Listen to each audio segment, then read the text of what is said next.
የፌዴራል መንግስት ሆኖ በጊዜያዊነት ማለት ነው ማለት ያ ሪፈረንደም እስኪካሄድ ማለት ነው በሁለቱ መሰረት እዛ ሄደ አስተዳደሩ በዚህ መልኩ ህጋዊ ሆኖ ጀመረ ማለት ነው የከተማ አስተዳደር የማዘጋጃ ቤት እንዲኖረው የራሱ መዋቅር እንዲኖረው አሁን ኢህአዴግ በሚከተለው አይዲዮሎጂ መሰረት ስራዎች እንዲሰሩ አስተካከለ ማለት ነው ከዛን ቀን ጀምሮ እኛም በጊዜያዊነት የተመደብነው እንደገና የዛ በቻርተር መሰረት እንደገና ተሰይመን ስራችን ይቀጥል እስከ 98 ዓመተ ምህረት ድረስ እዛው ቀጥለናል እና ነገሮች ጥሩ ነው የሄዱት ማለት ውሳኔ ወደፊት የሚጠበቀው ነው ማለት ነው አሁን ቅድም እንደ አዲስ አበባ ጉዳይ እንዳነሳሁት ለአዲስ አበባ ያ አዋጅ አልወጣም ለድሬዳዋ ያ ሪፈረንደም አልተካሄደም ድሬዳዋ አሁን ዲፋክቶ ሪጂናል ስቴት ናት ማለት ነው ዲፋክቶ ማለት በህግ መንግስቱ መሰረት ስታተስ ያልተሰጣት ግን በውስጥ ታዋቂነት እንደ ክልል ተቆጥራ የፌደራል መንግስቱ በጀት የሚሰጣት አስተዳደር ሌሎች ግንኙነት ያለው በዛ መልኩ የምትተዳደር ማለት ነው እና እዚህ ጋር ያ ሪፈረንደም የፌዴሬሽን ምክር ቤት አላካሄደም አንተ እዛ ነበርክ ለምን አልተሰራም የሚል ጥያቄ ለኔ ከተነሳ የኔ ኦፊስ ውስጥ ነው ያለው ደብዳቤና ፋይል በወቅቱ ለማንሳት ተሞክሯል አሁንም ግምት ማውራት ጥሩ አይደለም እና ምናልባት እንደው ከጊዜያችን አንፃር ወደ ውስጣ ብንገባ ብዙ ነገሮች እናነሳለን አዲስ ድሬዳዋ እንግዲህ የኢትዮጵያ አንዱ አካል ናት እስካሁን ድረስ በንጥልጥል የሆነ ነገር ነው እያነሳንም ያለነው ምናልባት አሁን ያለው የብልጽግና መንግስት በፊት በነበረው ያስተዳደረ ይሁን ሌላ መዋቅር አውጥቶ ከሆነ ምናቀው ነገር የለም ግን ሌሊ ያየን ያለነው በተለይ ከዚህ ጋር አያይዤ እንደው ምናልባት ሰዓትም ስለሌለን ወደ መጠቃለያ እየመጣን ያለነውና አንድ የደቡብ ብሔር ብሔረሰቦች አወቃቀር በፌዴሬሽን ምክር ቤት ወይም ደግሞ በህገ መንግስቱ ላይ ምንድነው የሚለው አሁን በፊት በነበረው ባለፈው በኢፒአርዲኤፍ ስርዓት ውስጥ ደቡብ ብሔር ብሔረሰቦች አንድ ላይ ተካተው ነበር ድምጽ ያላቸው አሁን ደግሞ እያንዳንዱ ብሔር ብሔረሰብ የራሳቸውን ሪፈረንደም እየጠየቁ ያሉበት ሁኔታ ነው ያለው ምናልባት በፊት በነበረው አስተዳደር ውስጥ ለምን ይሄ ነገር አልተነሳም አሁን ለምን አነሱ የማንሳታቸው ውስጥ ጥያቄ ምንድነው የሚለውን ነገር አያይዘህ ታነሳልኛለህ ሁለተኛው ደግሞ የብልጽግና መንግስት በፊንፊኔ ዙሪያ አካባቢ የሸገር ልዩ ብሎ ያዋቀረ ያለው የሸገር ከተማ ብሎ ያዋቀሩ ያሉት ነገር አለ ይሄንንስ እንዴት ያውታል የሚለው ነገር ሁለቱን እስቲ ያጠቃልለው ይመልሱልና ወደ መጨረሻ እንሄዳለን እድሉ ልስጥ ኦኬ ጥሩ ነው ከዚህ አሁን ከጀመርኩት ጋርም የሚያያዝ ነው ጉዳዩ የአዲስ አበባን ጉዳይ አዋጅ መወሰን የፓርላማው ስልጣን ነው ተኛበት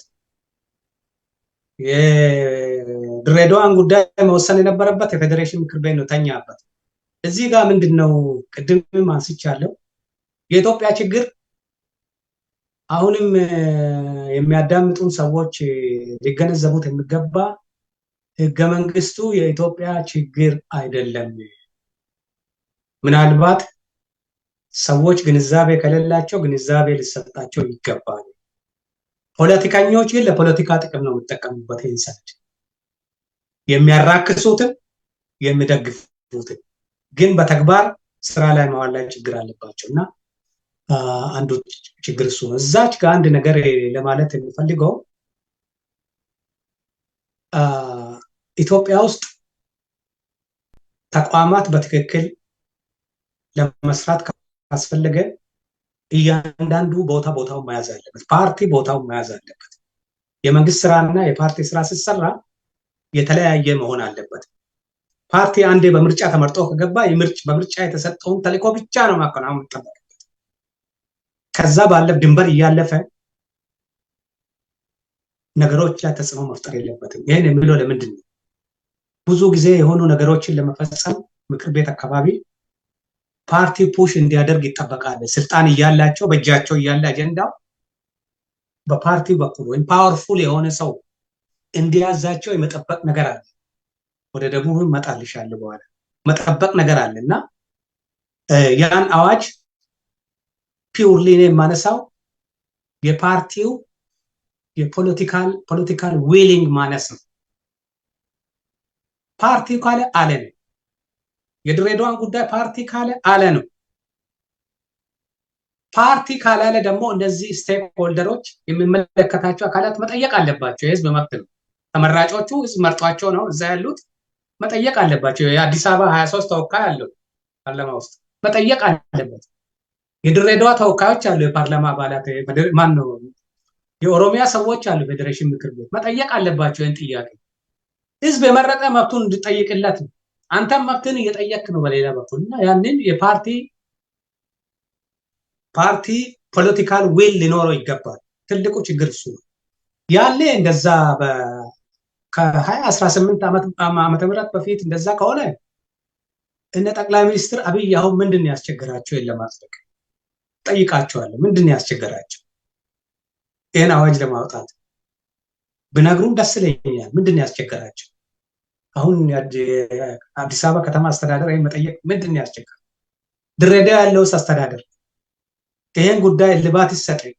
ያለው ሁኔታ ህገወጥ ተመችቶኛል ከሆነ ጥሩ አይደለም። ምክንያቱም ሁልጊዜ ክፍት ሆኖ የቀጠለ ጉዳይ ለብጥብጥ ለኮንፍሊክት መሰረት ነው። ቅድም አንስተናል። ታሪክ እንደ ኢንስትሩመንት ይነሳል እያልን ነው። የቆየ ነገር እንደ ምሳሌ እየተነሳ ለብጥብጥ ምክንያት እየሆነ ነው። መዘጋት አለበት። አት ዋን ፖይንት መቆም አለበት። ለዚህ ደግሞ ትልቁን ድርሻ መውሰድ ያለበት የፖለቲካ ድርጅቱ ይመስለኛል። ቀጥለው ኢንስቲትዩሽኖቹ እኔም እያለው አይ ዶንት ኖ አሁንም የፓርቲው ተጽዕኖ ፈጣሪ ሰው ወይም ፓርቲው እስኪያዛቸው የመጠበቅ ነገር አለ። የሆነ ነገር ነው። አንዳንድ አዋጅ ወዲያው ከህዝብ ጋርም የሚጋጭም ቶሎ የሚፈጠኑ የሚያወጡበት ሁኔታ አለ። በኋላ ችግር ከፈጠረ በኋላ ለማስተካከል የሚሄዱበት እንዲህ አይነት ነገሮች አሉ እና ይሄ በዛ በኩል መታየት ያለበት ጉዳይ ነው። የደቡብ ያነሳሽው ከዚሁ ጋር የሚያያዝ ነው እና ከህገ መንግስቱ ጋር ነው የሚያያዘው። እኔ ወደ አንቀጽ 39(5) ሲመጣ ብሔሮች፣ ብሔረሰቦች እና ህዝቦች ብሎ ዲፋይን አድርጓል። አንደኛ ብዙ ጊዜ እዚህ አካባቢ የምነሳው ጉዳይ በቋንቋ ላይ የተመሰረተ ፌዴራሊዝም እያሉ ሲያወሩ ሰምተሽ ሊሆን ይችላል። ለፖለቲካ ጥቅማቸው አይዲዮሎጂያቸውን ለማስረጽ ነው እነዚህ ሰዎች እንደሚያነሱት፣ ግን ትክክል አይደለም። 39(5) አንደኛ የብሔሮች አሰፋፈር ጂኦግራፊንም ያካትታል ማለት ነው። ማንነታቸው በቋንቋ ባህላቸው፣ ቋንቋቸው ባህላቸው፣ ሳይኮሎጂካል ሜካፓቸው፣ አንድ አይነት ሳይኮሎጂካል ሜካፕ አለ፣ የጋራ የሆነ ሳይኮሎጂካል ሜካፕ አለ። እነዚህ ነገሮች ያካትታል ማለት ኦሮሞን ኦሮሞ የሚያሰኘው ነገር ማለት ነው። ኦሮሞ እንደ ብሔር አንድ ቋንቋ፣ ባህል፣ አሰፋፈሩ፣ ሳይኮሎጂ እና እነዚህን የመሳሰሉ ነገሮች ህገ መንግስቱ አንቀጽ 39(5) ውስጥ አለ እና ህገ መንግስቱ እነዚህን ተከትሎ አንዳንድ እዚህ ጋር መወሰድ ያለበት የፌዴራል ስርዓት ሲገነባ በጣም ኤክስፔንሲቭ ነው። ፓወር ዲቮሉሽን ሲሰራ አቅም ይጠይቃል፣ የሰው ኃይል ያስፈልጋል። እያንዳንዱ እርከን የምታቋቁም የሚመስልና ያ ነገር ግን የብሔር ብሔረሰቦችን መብት ኮምፕሮማይዝ በሚያደርግ መልኩ መካሄድ የለበትም። ቅድም ብያለሁ፣ ከሀረሪ ጋር ተያይዞ መብቱ ተጠብቆለታል። እዛ በቃ ዘ ሴም ቲንግ ለወላይታ፣ ለሲዳማ፣ ለገዴኦ፣ ለቡርጂ፣ ለጸማይ፣ ለባስኬቶ፣ ለሙርሲ፣ ለሙሪሌ፣ ለከፋ፣ ለሸካ፣ ለከምባታ፣ ለዳሰነች እና ለኮንሶ፣ ለአሌ፣ ለቤኒሻንጉል፣ ለጉሙዝ፣ ለአኝዋክ፣ ለኑዌር መስራት አለበት። ያ ለኦሮሞ መስራት አለበት። ይሄን እንዴት ኢንተርቴይን እናደርጋለን? አንድ ነገር ሲደረግ የህዝቡ ኮንሰንት መኖር አለበት። ነገሮች ሲሰሩ ኮንሰንሰስ፣ ህዝቡ ምንድን ነው የምትፈልገው? መንግስት በሚፈልገው ሳይሆን ፓርቲ በሚፈልገው ሳይሆን አንተ ምንድን ነው የምትፈልገው? እኔም ራሱን ይገልጻል። ምክንያቱም ኢንትራንዚክ ነው፣ ሳይኮሎጂካል ከሰው ጋር የተያዘ ኢንዲቪጁዋልስ ይገልጻሉ። ኮሌክቲቭ ራይትስ ሲመጣም እንደዛ ይገልጻል። ምንድን ጠይቆ መፈጸም ነው እና ደቡብ የሆነው ምናልባት አንዳንድ አወቃቀሮች ለፌዴራል ስርዓቱ ቅድም ኮስቲ ስለመሆን አስቸጋሪ ስለመሆን በማማከል ሊደረጉ የሚችሉ ነገሮች አሉ። ልዩ ወረዳ መሆን እኮ የራስን እድል በራስ መወሰን አለ። ደቡብ ክልል ውስጥ አለ። በእርግጥ ደግሞ ልዩ ዞን፣ ልዩ ወረዳ እያለ ሰልፍ አድሚኒስትሬሽን ራስን በራስ እድል በመወሰን ተቀምጡ። ሌሎቹ ግን ትልልቆቹ አሁን እንደነ ሲዳማ ተመልሶ ወላይታ፣ ሀዲያ፣ ከምባታ እና ትልልቆቹ እየጠየቁ ያሉት በነ ኦሮሞ ልክ በነ ሶማሌ ልክ በነ ትግራይ ልክ ነው መታየት ያለባቸው። ህገ መንግስቱ ምንም እዚህ ጋር ምንም የሚሻማ ነገር የለውም። ሌላ ተሰራ ነው እና እነዚህ አካላት እኔ እዛ እያለሁ ወደ 10 ክልል አቅርቦ ነበር ጥያቄ ፌዴሬሽን ምክር ቤት ሲያንከባልሉት በዚህ በሽግግር መንግስቱ ፈንድቶ ወጣ። አሁንም ዲስፒዩት እየፈጠረ ነው። ይሄ አይ ቲንክ እኔ ፖለቲካል ዊል ካለ ኢትስ ቬሪ ሲምፕል በህገ መንግስቱና ለህገ መንግስቱ ብቻ በመታው መፍታት የሚቻል ጉዳይ ነው። ፖለቲካ የተለያየ ጨዋታ አያስፈልግም። አንተ ማን ሲዳማ ነህ? ሲዳማ ያልክበት ምክንያት ይሄ ህገ መንግስት ያሟላል። ስለዚህ በዚህ ትጠይቃለህ። ሬፈረንደም ፊኒሽ አለቀ። ከምባታ ነኝ ነው የምትለው በአንቀጽ 39(5) መሰረት ይሄን ታሟላለህ። ራይት ሬፈረንደም ጎ አሄድ በዛ ነው የሚሄደው እና ለምን የዲስፒዩት ምንጭ እንደሚሆን አይገባኝም። ችግሩ ምንድነው? ህገ መንግስት ካለመፈጸም የሚመጣ ነው። ህገ መንግስቱ ኢትዮጵያ ውስጥ ጥሩ ነገሮች አምጥተዋል። ዛሬም ግን ጥሩ ነገር እንዳላመጣ ሪጀክት የሚያደርጉ አካላት አሉ። እነዚህ ሰዎች ያለ ምክንያት አይደለም። ሰዎች እንዲያውቁት የሚፈልገው በ1270 ከሰለሞኒክ ዳይናስቲ ጋር የተመሰረተ አይዲዮሎጂ አለ። ያ አይዲዮሎጂ መሰረቱ አልጠፋም። የዚህ አይዲዮሎጂ መሰረት ምንድነው? የፖለቲካ ልዩነት፣ የሃይማኖት ልዩነትም አይቀበልም። ሃይማኖት ልዩነት ይዘህ ከተገኘ ትገደላለህ፣ ተወግረህ በድንጋይ።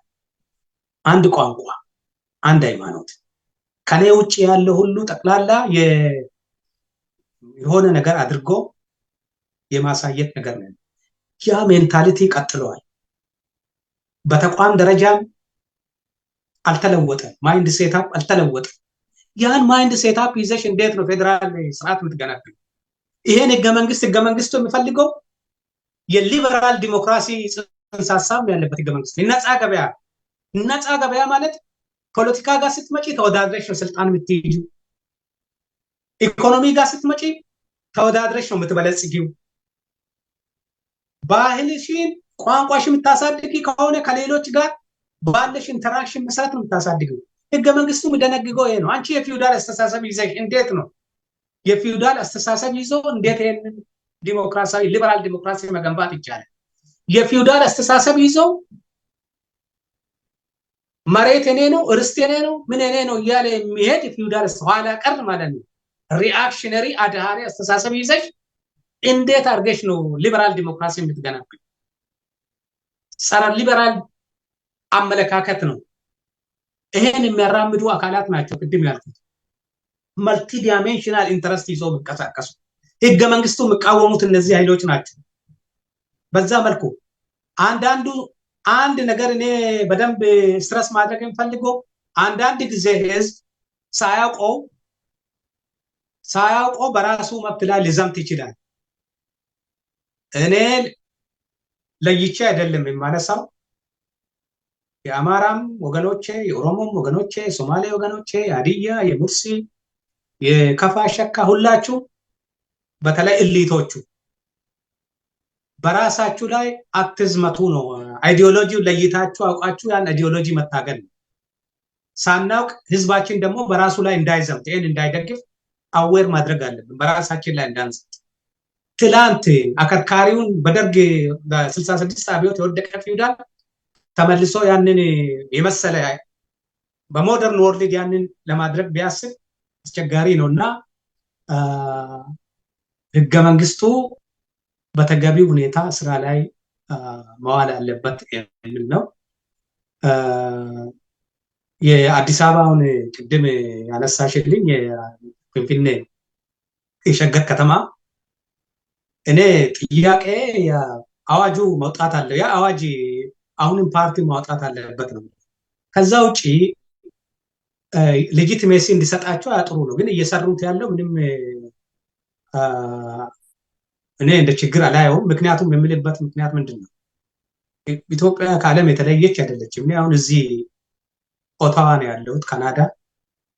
ኦታዋ የካናዳ መንግስት መቀመጫ ናት። ካናዳ የፌዴራል ስርዓት ነው የሚከተለው። ሞናርኪካል ሲስተም ነው ከኢትዮጵያ የሚለየው። ኢትዮጵያ ሪፐብሊክ ነው። ይሄ ሞናርኪ ነው፣ የንጉስ አገዛዝ ማለት ነው። ንጉስ ቻርልስ ነው ንጉሱ። ግን ከዛ በመለስ መንግስቱ ፌዴራላዊ ነው ማለት በፓርቲ ውድድር ነው ስልጣን የሚያዘው። ግን ወደ ከተማው ሲመጣ ከተማው የኦታዋ ዋና ከተማ ነው። ይሄ ዋና ከተማ በራሱ ነው የሚተዳደረው። በራሱ ምርጫ እያካሄደ ፓርቲዎች እየተወዳደሩ በከተማ ደረጃ ማለት ነው። በከተማ ደረጃ ተወዳድረው እና ኦታዋ የምትገኘው በኦንታሪዮ ፕሮቪንስ፣ በትክክል ከተረጎምኩ ክፍለ ሀገር ነው። እዚህ ክልላዊ መንግስት አይደለም፣ ፕሮቪንስ ነው። ግን እንደነ ኦሮሚያ የራሳቸው ጁሪስዲክሽን አላቸው ራሳቸውን በማስተዳደር እና ምንድን ነው እዚህ ጋር የሚታየው የህግ ጁሪስዲክሽን አላቸው። ፌዴራል መንግስቱ አለው፣ የኦታዋ ከተማ አለው፣ እዚህ ከተማ አለ፣ የኦታዋ ከተማ አለው፣ ኦንታሪዮ አለው። አሁን እዚህ ኦታዋ እኔ ያለሁበት ቦታ ፖሊስ ሲሄድ መኪና ላይ ፖሊስ ይላል፣ አርሲኤምፒ ይላል፣ ኦፒፒ ይላል። አንድ ሰው እዚህ ወጥቶ ማለት ነው ከተማ ውስጥ በአንድ ጊዜ እንደዚህ የተለያዩ መኪኖች እነዚህ ምንድን ናቸው ብሎ ሲያይ ህግ ነው የሚያየው። ኦታዋ ፖሊስ ብሎ ነው የሚሄደው። ከተማ ውስጥ ያሉትን ጁሪስዲክሽን ስራ ነው ያከናውኑ ኦታዋን ከተማ። ኦፒፒ ኦንታሪዮ ፕሮቪንሻል ፖሊስ ይላል። በሱ የስልጣን ገደብ የሚፈጸሙ ወንጀሎች ይሁኑ ሌሎች ህጎችን ለማስከበር ነው የሚንቀሳቀሰው ኦፒፒ። አንዳንድ የኦሮሚያ ፖሊስ አዲስ አበባ ውስጥ ገባ ምናምን የሚሉ ሰዎች አሉ። እዚህ ኦፒፒ አርሲኤምፒ የሚባል አለ፣ ሮያል ካናዲያን ማውንትድ ፖሊስ የሚባል ፌዴራል ፖሊስ ማለት ነው ከኢትዮጵያ ይባላል አለ እዚህ ከተማ ውስጥ። እሱን የሚመለከት ስራ ነው የሚሰራው። አንድ ጊዜ የህግ ጁሪስዲክሽን በከተማ ደረጃ የሚታይ ፍርድ ቤት አለ እዚሁ ከተማ ውስጥ። በኦንታሪዮ በኩል የሚታይ አለ፣ በፌዴራል የሚታይ አለ እዚሁ ከተማ ውስጥ። በህግ ነው የሚመሩት። እንትን የሚል ነገር የለም አንዱ። ሌላ ወደ ታክስ ሲመጣ ለከተማው የሚከፈለው እዚሁ ይከፈላል፣ ለፕሮቪንስ የሚከፈለው ይከፈላል። አልከፍልም የሚለው ነገር የለም። ያ በዛ መልኩ ይሄዳል ማለት። ለፌዴራል የሚከፈለው በዛ ይከፈላል። ያ ፌዴራልም የሰበሰበው በኋላ የሚሰጠው በሌላ መንገድ ኢትዮጵያም እንደዛ ሰብስቦ እንደሚሰጠው በዛ ይሄዳል እና ከዛ አሁን ኦታዋ ያለችው ከኩቤክ እና የኩቤክ ፕሮቪንስ እና የኦንታሪዮ ፕሮቪንስ ስለሆነ የሚያገናኛቸው ነገር አለ። የወንዝ አለ፣ ምን አለ። አዲስ አበባ ቅድም ያነሳ ነው አብሮ የሚያገናኛቸው ነገር ስላለ ፌዴራል መንግስቱ ምንድን ያደረገው እንትን አቋቋመ። ምንድነው እሱ ናሽናል ካፒታል ሪጅን የሚል ኮሚሽን አለው። ይሄ ኮሚሽን የማስተር ፕላኑን እነዚህን የሚያገናኝ ትራንስፖርት የሚዘረጋ ከሆነ የአካባቢ ጥበቃ ጉዳይ እንዲሁም ኦሮሚያ እንትን ውስጥ የተቀመጠው ጉዳይ እነዚህ ነገር የጋራ የሆኑ ጉዳዮችን ያ ኮሚሽን ነው የሚያካሂደው። ለምሳሌ ፐብሊክ ሚቲንግ ይጠራል የኮሚሽን። አንድ ሁለት ጠርተውኛል። እንትን የሚሰሩ የባቡር ሀዲድ የሚዘረጋ አስፋልት የሚዘረጋ ከሆነ ፐብሊክ ኖቲስ ይወጣና ትጠራያለሽ። ማወያየት ማለት ትራንስፓረንት በሆነ መልኩ እዛ ያንን ጉዳይ ይወስናል። የሚመለከተው አካል ድርሻውን ወስዶ እየፈጸመ ይሄዳል ማለት ነው ኮሚሽን ዘመኑ እና የፊንፊኔ ጉዳይ ሸገር ልዩ ዞን አቋቋሙ፣ አቧራ ማስነሳት። የኦሮሚያ ፖሊስ ከተማ ውስጥ ገባ፣ አቧራ ማስነሳት። ኦሮምኛ ተማሩ፣ አቧራ ማስነሳት። ማነው ምግብ መገቡ፣ አቧራ ማስነሳት። ታሪካዊ ቤት አፈረሱ፣ እንዲያደረጉ ይሄን አስፋልት ገነቡ። ገዳ የሚባል መኪና ቦቴ ቆሞ እየሰራ አየን። ገዳ ለምን እዚህ ከተማ ውስጥ አየ? ይሄን ሁሉ በህግ ነው የሚፈታው። ሌላ የሰለጠነው ዓለም እየኖረበት ነው። እና እዚህ በዛ መልኩ ነው የሚሄደው እና ካናዳ እና ኢትዮጵያ የእድገት ደረጃቸውን ለማወዳደር አይደለም፣ ግን በዓለም ላይ ያልሆነ ነገር ኢትዮጵያ ውስጥ እየሆነ ነው ለማለት ብዬ ስለማልገምት ችግራችሁ ግን በህግ አርጉት፣ ሌጂቲሜት አርጉት። ያ አዋጅ ይውጣ፣ አሰራሩ የአርባን ገቨርናንሱ ትራንስፓረንት ይሁን፣ አካውንታቢሊቲ ይሁን፣ ፌርነስ ኮንሰንሰስ ቤዝድ ይሁን። በዛ መልኩ ሲሰራ ኢትዮጵያ የያዘችውን ብልጽግና በዛ መንገድ ልታስኬደው ትችላለች። ለምንድን ነው ልማት የምንሰራበትን ወርቃማ ጊዜ ብጥብጥና ጊዜ የሚያሳልፈው አስተዳደር ለምን ይፈልገዋል? ለምን አያመክነውም? ለምን እንትን አጀንዳ ሲከፈታል? እና ይሄን በዛ በሰሩት የተሻለ ነገር ሊያመጣ ይችላል የሚል ነው እና አይ ቲንክ ወደፊት ያስተካክሉታል ብዬ ነው የማስበው። ሀብታሙኒ በተለይ በነባራዊ ሁኔታና በቆይታ ውስጥ የነበረውን የዛች ሀገርን የህግ መላላት፣ የህግ መጥበቅ ተያይዘው እየመጡ ያሉት አንዳንድ ከኋላ ገፍቶ ይመጡ አንዳንድ ፍራቻዎች ስላሉ ነው ይሄን ነገር ያዘጋጀሁት። እንግዲህ በጣም አመሰግናለሁ ስለነበረን ጊዜ። ሌላ ጊዜም አይ ሆፕ በዚህ ዙሪያ ብዙ ልምድ አሉት በፌዴሬሽን ምክር ቤት አካባቢ በህገ መንግስቱ አወቃቀር አካባቢ ካሉት ልምድ የተነሳ ነው ብዙ ጊዜ በዚህ መድረክ ላይ የምናወራው። እንግዲህ በሌላ ጊዜም ሌላ ፕሮግራም ይኖረናል ብዬ አስባለሁ። ለዛሬ ጥሬን አክብረው ወደ ኦሮሚያ 11 ሚልኪ ፕሮግራም በሰላም ስለመጡልኝ ጥሩ ጊዜም ስለሰጡኝ በጣም አመሰግናለሁ።